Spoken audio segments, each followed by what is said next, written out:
Hi, I'm Mitch, and welcome to the Restoration Road, where my guest today is Christy Cabe, author of If Only It Were a Piece of Cake.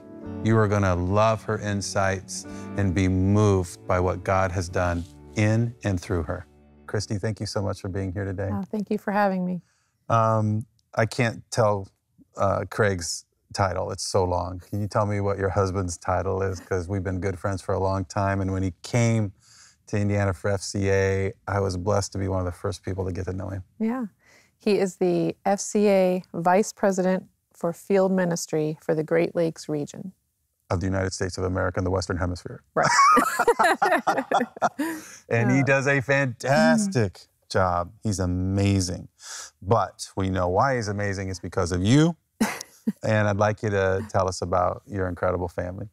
Craig and I have been married about 17 years. We have 3 kids, a son who's a freshman in high school, and 2 daughters who are in 5th grade and 3rd grade, 11 and 9. Wow. It's never a dull moment, is it? No. You're probably driving a whole lot. Yeah.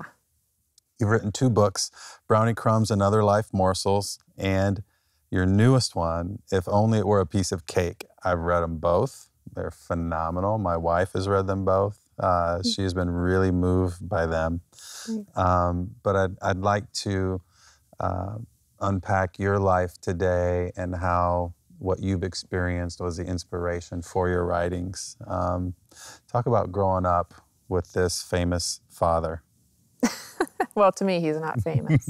He's just dad. But yeah, my dad's a pastor in Fort Wayne here. He's been there for 31 years at Emmanuel Community Church. Grew up with him being in ministry my whole life in some form or another, mostly as a senior pastor, and had a great childhood. 1 brother, and lived part of the time in Pennsylvania when I was real young, and then mostly around the area here around Fort Wayne. Was there a moment in time where you accepted Christ as your Savior and Lord that you remember, as a kid? I don't know the date. I don't know my exact age. I was young, probably preschool age, in my bedroom, asked my parents to pray with me, understood it. But I just don't have a great come to Jesus story because it's just kind of been ingrained in who I am for as long as I can remember. That's cool, too. Yeah. March 24th, 1989, it's Good Friday, and your world probably gets rocked as hard as it's ever been. What transpired? My mom, who was 34 years old, Mary Miller, she passed away suddenly in our kitchen that evening. She had not been sick. She had rheumatic fever as a 2nd grader. Doctors knew her heart had been weakened. She had a murmur and an arrhythmia, but those things are usually not fatal, and no one expected it to be. So she was healthy, normal. We had no indication that this was happening. And she was sitting at the kitchen table, reading a book and drinking a cup of coffee, and began to collapse on Good Friday. I assume it's very chaotic quickly. I assume you call 911 and paramedics come, try to revive her, take her to the hospital. Pretty traumatic. How old are you at the time? It was 6 days before my 11th birthday, so pretty young. Well, that's the catalyst for your book, Brownie Crumbs and Other Life Morsels. Can you say where that title comes from? Yeah, people think maybe it's a cookbook or that I have some kind of a dessert problem or something, but no, it's actually a sad reason. The prologue of the book tells a story about that weekend, so it's Easter weekend.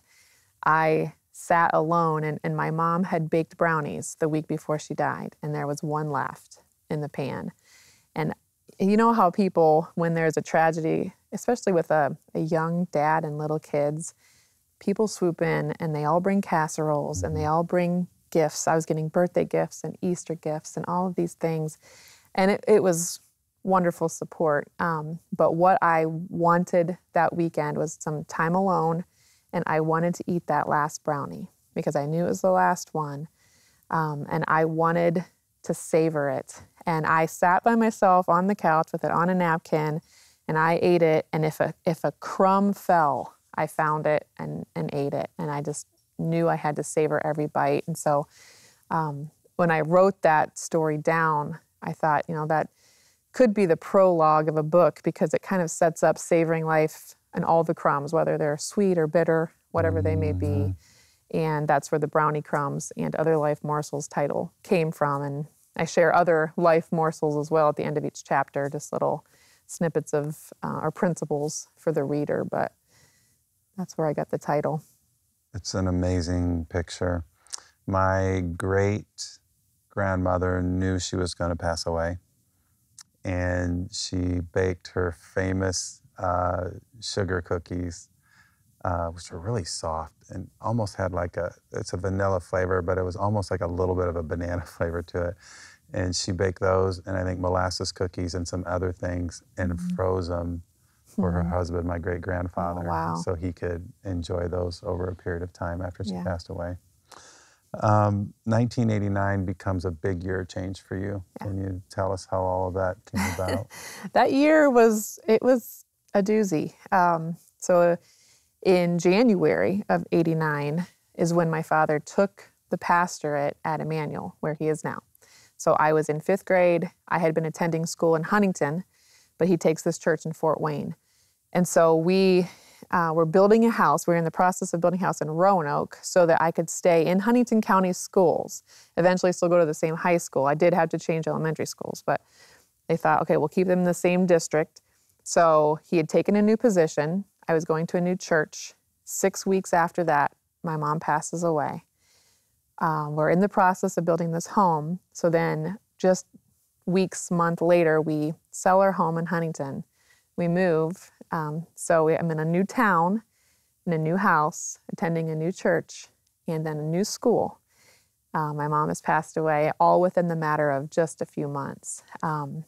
Lot of change. You took a depression test, you'd click on every single every thing. button, then every category. And so it was a big adjustment. And then less than 7 months after my mom passed away, my dad was remarried. So within the year of 1989, we had a lot of changes.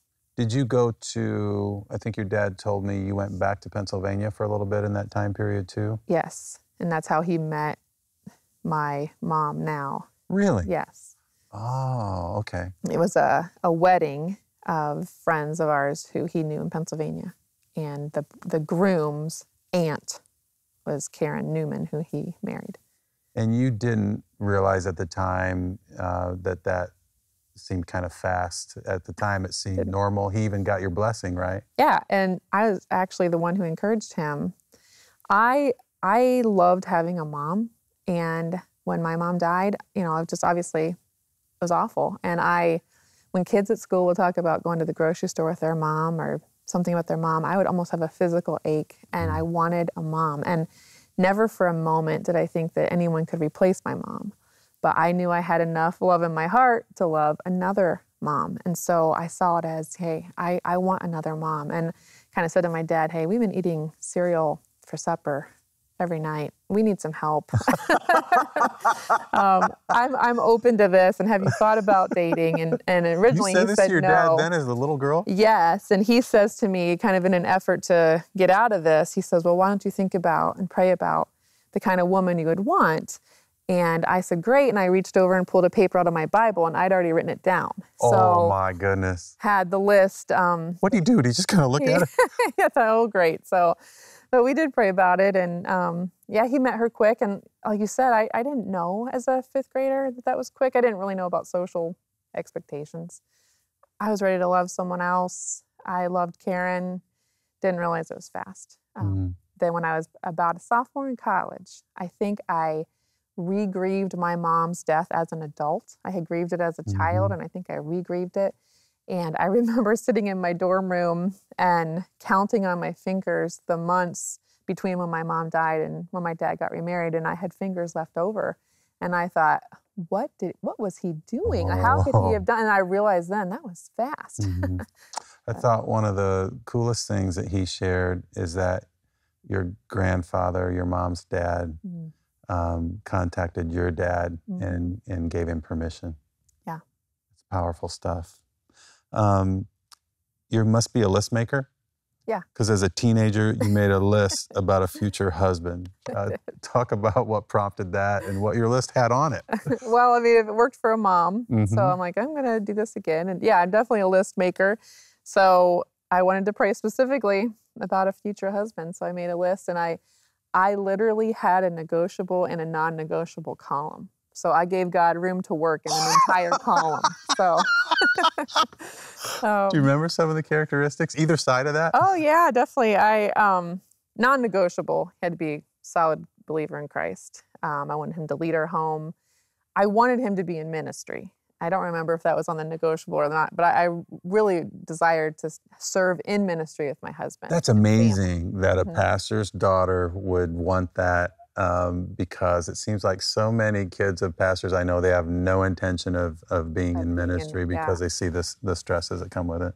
Well, you also see the reality of it, and you don't go into it thinking everybody's going to be great, Mhm, perfect, and mhm, church ministry is blessed. mhm, mhm, It's a mess sometimes. I think I had mhm. a real realistic idea of what ministry is, Yeah. but had a heart for that. So I wanted that. Wanted him to be good with children, want children. The negotiable side, I wanted him to sometimes wear glasses. So Craig said, "You want me to have bad eyes?" And I said, "Well, yeah, sometimes." And That's yeah, interesting. I wanted him to enjoy singing, which I said I should have clarified that he enjoys singing, but Not good at not good at it. So yeah. Uh, it? And did you meet at Indiana Wesleyan? No, I attended Huntington That's what I'm University. gonna say is how Yeah. in the world does this United Brethren girl meet this guy from Indiana Wesleyan? Yeah, well, Craig had moved to Fort Wayne Uh-huh. in '98 to start FCA. And he had started, short story, he'd started coming to Emmanuel, and we were paired up to teach a young adult Sunday school class, 20-somethings. Oh my. So I worked at the church as the director of children's ministries. So we had 3 services. I was already teaching kids, and someone said, "Hey, would you take over the 20-somethings?" And I said, "I would, but I'm already teaching 2 hours. Can you get someone to teach with me, co-leader?" And Craig started coming to the church and said, "Hey, I don't want to just attend. I want to get involved." And so put us together. And Now somebody working that behind the scenes, that seems well, awfully convenient. yeah, there were multiple people working that behind the scenes. I had so many people telling me, "Have you met this Craig Cabe? We just really think you would hit it off." And for months before I actually met him, I heard that over and over. And then we met at the pool party kickoff for this class. He and your dad are 2 of the most humble, wise leaders I've ever been around in my life. Mm. You're drawn to them. Mm-hmm. You had your first child, you get married, and you have your first child, Carson. Mm-hmm. Seems normal and happy, but you notice some symptoms. What were you seeing and what transpired? Yeah, for the first 2 years of his life, we were seeing a happy, completely normal child.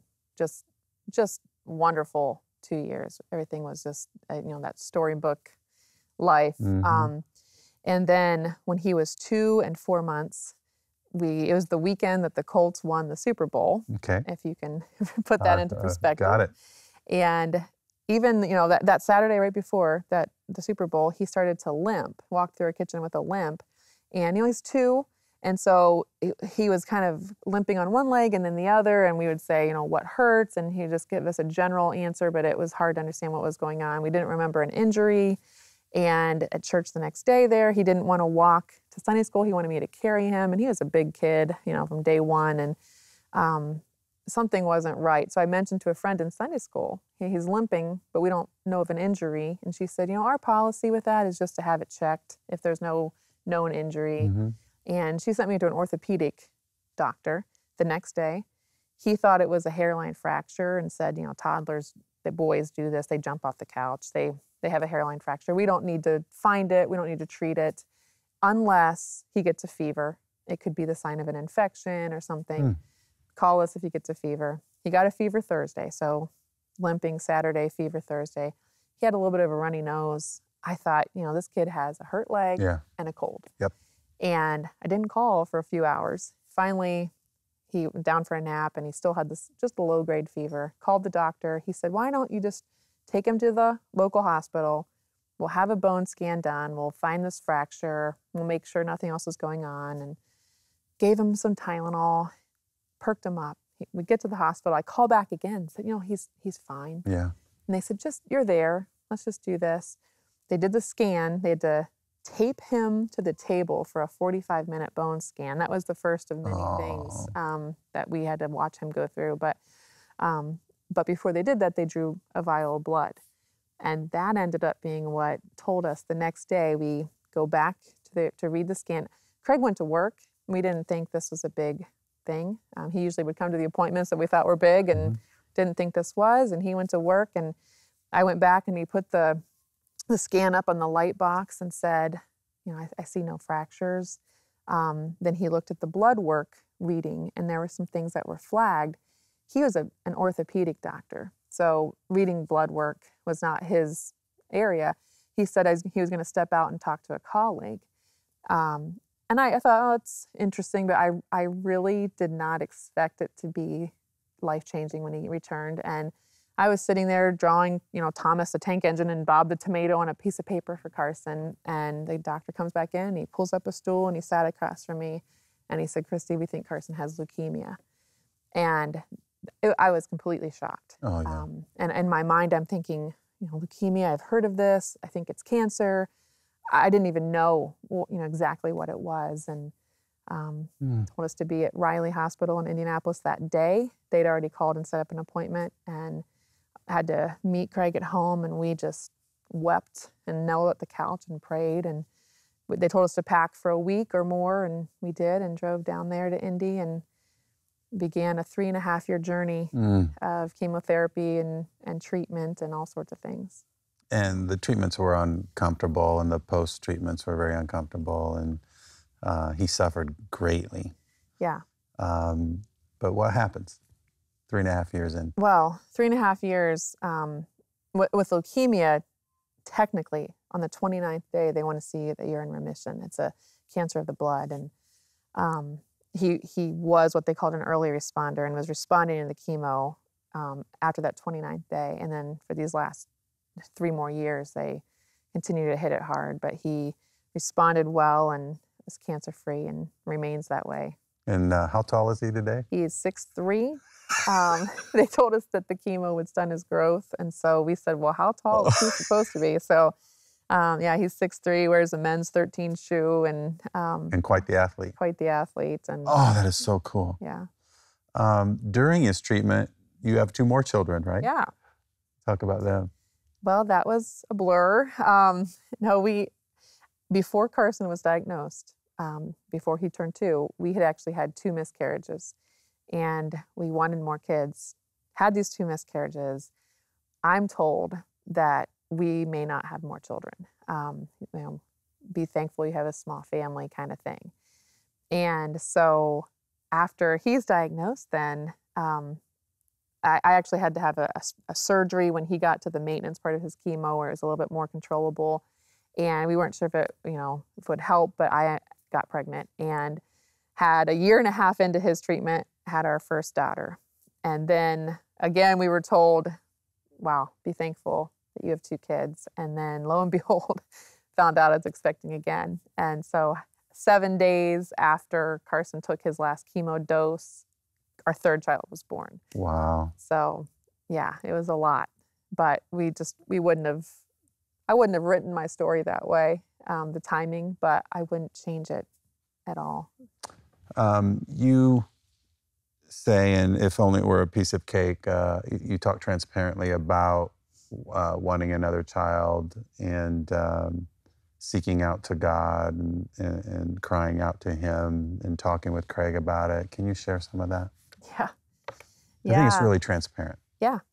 And I will preface this by saying, after Brownie Crumbs came out, which was the first one, I started to speak to all these different groups. And that's when I learned that people, they don't want to hear about where you've got it all together. They want to transparently hear, hey, I have struggled with this. Yeah.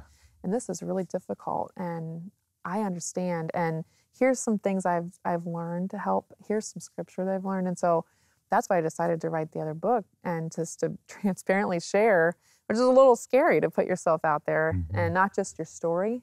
We said, Brownie Crumbs was kind of the public stories that people may have known. My mom died, my son's cancer. Piece of cake, I didn't have to share those things.